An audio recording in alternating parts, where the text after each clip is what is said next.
Bonjour, lors de la dernière vidéo, nous nous sommes arrêtés, vous vous souvenez, sur le sens des montées, les fameux holocaustes, et à partir de là, sur le sens du korban, de l'offrande qu'on fait approcher de Hachem pour s'approcher soi-même de lui. Alors, le chapitre 2 du Lévitique, lui, va nous introduire dans le mystère d'un autre korban, puisqu'il s'agit cette fois de l'offrande végétale, le korban mincha en hébreu, qu'on traduit généralement en français par offrande d'oblation. Mincha, c'est le don, c'est le présent. Alors, nous allons dans cette vidéo en réalité nous attacher à un seul point, mais qui mérite vraiment qu'on s'y arrête pour comprendre le sens profond attaché à tout ce chapitre. Le verset 2 du chapitre 1, vous vous souvenez, concernait l'holocauste réservé au Adam, c'est-à-dire à cet homme avec un grand H, l'homme accompli qui répond au dessein de Hachem en choisissant de faire monter sa nature animale à la rencontre de la nature divine. Ici, ce Adam disparaît. L'offrande est cette fois présentée par ce que nos Bibles traduisent diversement par une âme ou une personne. Il s'agit en hébreu de la nefesh, c'est-à-dire littéralement la gorge, en tant qu'elle représente l'être vivant. L'être vivant en tant qu'il respire, si vous voulez, au sens où cette respiration est le signe de la vie qui est en lui, c'est-à-dire de sa vitalité. Quand quelqu'un meurt, on va dire qu'il expire sa nefesh, comme pour Jésus sur la croix par exemple. Ou alors, quand le psalmiste se sent menacé, il supplie Hachem de ne pas permettre qu'il perde sa nefesh. Donc, la nefesh, c'est la vitalité du corps, ce qui fait qu'il s'anime, ce qui fait qu'il s'exprime.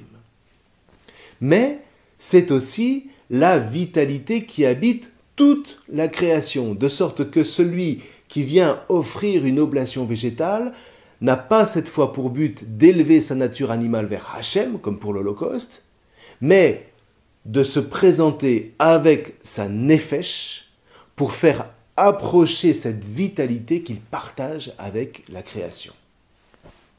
Donc, pour résumer, on a d'un côté cet homme, ce Adam, qui fait monter sa nature animale vers Hachem pour rencontrer Hachem, et de l'autre, au chapitre 2, l'homme en tant que nefesh, cette fois, qui associe sa vitalité à celle de la création pour l'offrir à Hachem. Bien, alors on va y revenir. En attendant, cette histoire d'oblation végétale soulève tout de même une difficulté, puisque la législation du Lévitique est censée être livrée au mont Horeb, c'est-à-dire en fait en plein désert, pour un peuple nomade qui n'a pas encore de culture sédentaire. Et de fait, pour pouvoir apporter de la farine, il faut du froment. Et qui dit froment dit terre cultivable, ce qui est absolument inenvisageable dans le désert du Sinaï. Qui plus est, encore une fois, pour un peuple nomade. Alors, eh bien alors c'est vrai, et on l'a déjà dit, la rédaction du livre du Lévitique est largement postérieure à Moïse, de sorte que le Lévitique retranscrit bien plus la législation rituelle du temple de Jérusalem, le temple de Salomon, que la législation du Mishkan, du désert, à l'époque de Moïse. Mais il n'empêche, si ça n'était qu'une législation rituelle, pourquoi vouloir à ce point la rattacher à Moïse? Sinon, parce que le rédacteur du livre a profondément conscience que les racines de ce qu'il est en train de mettre par écrit plongent jusque-là, jusque dans cette mémoire charnelle du peuple rassemblé par Hachem au désert.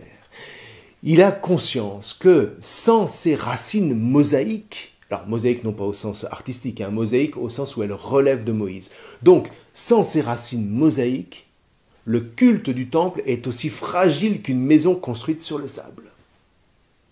Or, la vision lévitique, c'est précisément que c'est par le culte que s'opère l'accès à la sainteté, qui constitue le cœur de la convocation du peuple d'Israël par Hachem.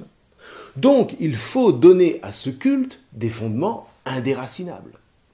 Et pour ça, un seul moyen, lire le rituel du temple à la lumière du rituel du Mishkan.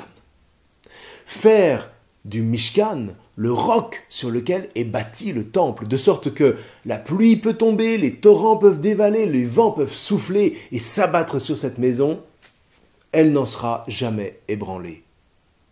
Dès lors, même si les sacrifices s'arrêtent avec la déportation en exil, par exemple, comme ce sont les sacrifices du Mishkan, du désert, eh bien ce coup d'arrêt ne les fait pas disparaître pour autant. Dit autrement, si l'auteur avait décrit les sacrifices du temple en disant qu'ils étaient purement et simplement attachés au temple, mais plus de temple, plus de sacrifices, fini. Mais puisque ces sacrifices sont ceux du Mishkan, qui est inscrit dans un temps archétypal, c'est-à-dire qui est là comme modèle analogique, eh bien, les sacrifices sont indestructibles. On pourra bien toujours détruire le temple. Ce qu'il représente, lui, ne le sera jamais.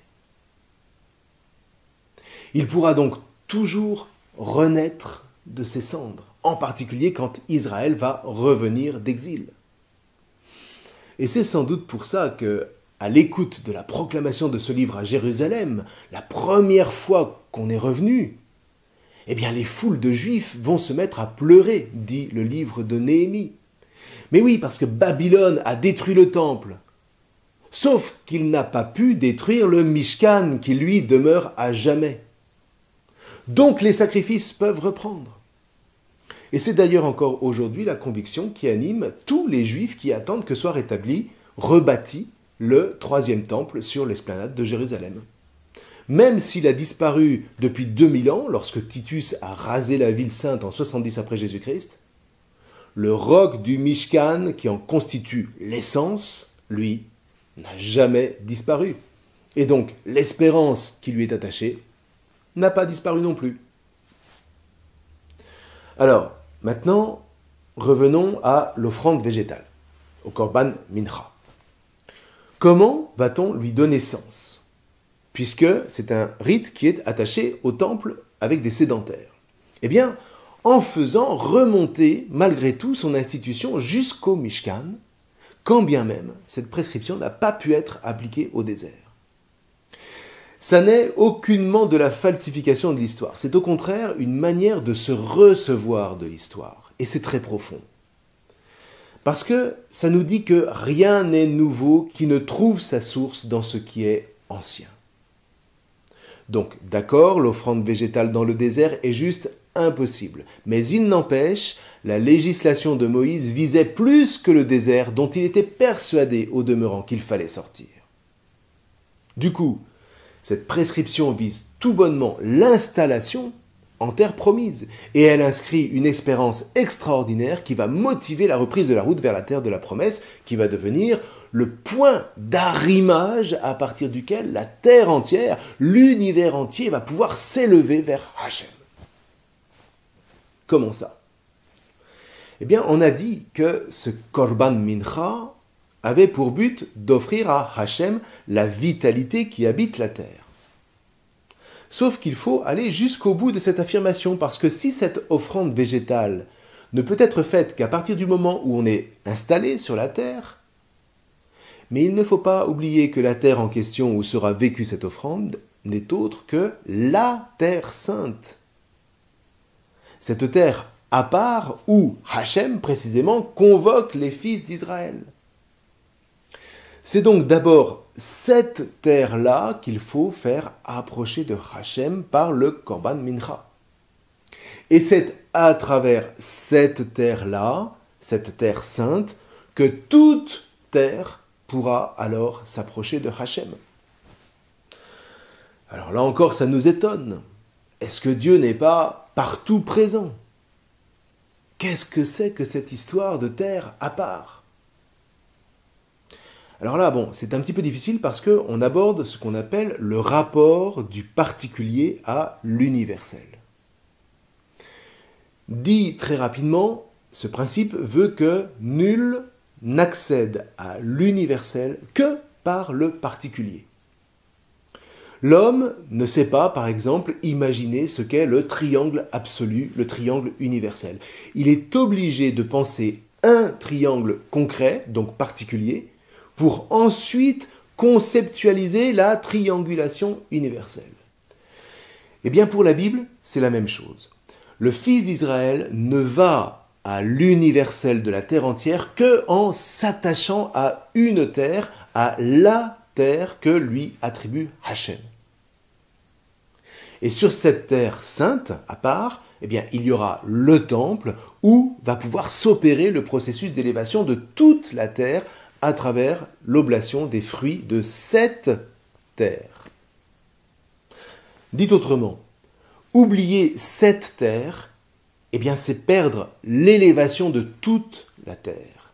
Et ça nous explique à nouveau pourquoi un juif est aujourd'hui encore tellement attaché à cette terre, quand bien même il vit en diaspora.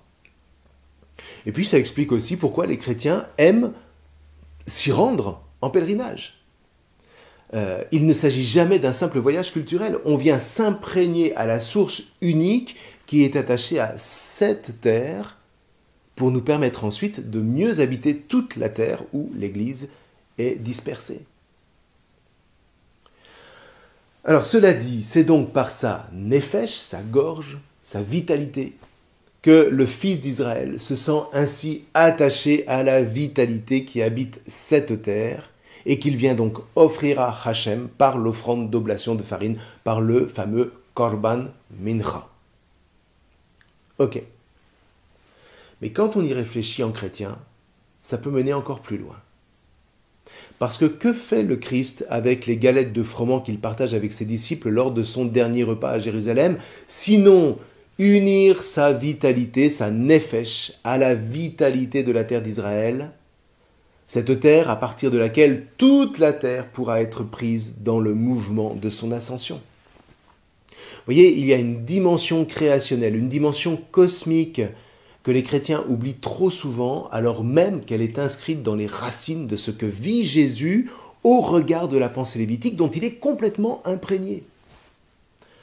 Alors certes, il ne l'offre pas au temple, mais dans la vision chrétienne, il est le temple. C'est ce que dit Saint Jean très fortement. Ce qui veut dire que à chaque Eucharistie, mais c'est la nefesh du Christ associée à la nefesh de la terre qui est offerte. Le fameux fruit de la terre et du travail des hommes. Et c'est donc aussi à la nefesh du Christ que les chrétiens sont associés dans l'acte sacerdotal de leur baptême, quand ils consomment devant la face de Dieu cette hostie au moment de la communion. Voyez, nous, catholiques et protestants, nous avons encore une fois trop oublié cette dimension cosmique de la foi en Christ, parce que notre Occident s'est réfugié dans les concepts, dans le monde des idées. Alors que nos frères orthodoxes, eux, ne l'ont pas perdu. Et ils vivent leur foi de manière infiniment plus charnelle, en communion beaucoup plus forte avec toute la création, avec l'univers. Et ce faisant, eh bien, ils sont infiniment plus enracinés dans la Bible que nous. Ce qui fait que on est toujours saisi par le mystère que la liturgie orthodoxe sait infiniment mieux déployer que les autres traditions chrétiennes qui auraient vraiment intérêt de ce point de vue-là à se mettre à son écoute. Alors bien entendu, le mystère eucharistique ne se réduit pas à cette nefesh, mais il ne se comprend dans sa plénitude que en passant par la nefesh du Christ. Alors, on va en rester là pour aujourd'hui parce que j'ai bien conscience que tout ça est un petit peu difficile à assimiler quand on le découvre. L'essentiel pour l'heure, c'est de bien comprendre que s'amorce avec la discipline du Corban lévitique un mouvement qui est à la base charnel de toute l'espérance biblique. Rien ne peut disparaître parce que tout est fondé charnellement dans la vie du Mishkan institué par Moïse et que le Lévitique est en train de déployer sous nos yeux. Un fondement sur lequel s'enracinera le Christ Jésus pour le porter mystérieusement à son accomplissement. Comprenons bien encore une fois que Jésus n'invente rien. Il ne crée pas un mouvement nouveau. Il ne retire même pas un iode de la Torah de Moïse. En revanche, il lui donne son achèvement le plus total, grâce auquel tous les craignants Dieu que nous sommes, vous et moi, avec toute la création, peuvent enfin rejoindre le peuple élu dans l'alliance du salut. Rappelons-nous Saint Paul. La création tout entière attend la révélation des fils de Dieu. C'est en Romains 8, 9. Eh bien voilà, tout ce qui est inscrit en germe dans cette toute petite mention de la néphesh avec laquelle s'avance le fils d'Israël lorsqu'il vient offrir l'oblation végétale. Vous voyez que ça n'est pas rien. Et c'est comme ça que se lit la Bible, qui est décidément bien autre chose qu'un simple petit manuel de morale. Alors maintenant, nous sommes mieux armés, nous sommes un peu plus plongés dans cette pensée analogique, de sorte que nous pourrons mieux lire la suite du chapitre 2, ce que nous ferons la prochaine fois. D'ici là, je vous souhaite une belle méditation de ce mystère inattendu auquel nous ouvre sans en avoir l'air cette petite oblation végétale, ce Korban Mincha. Je vous remercie.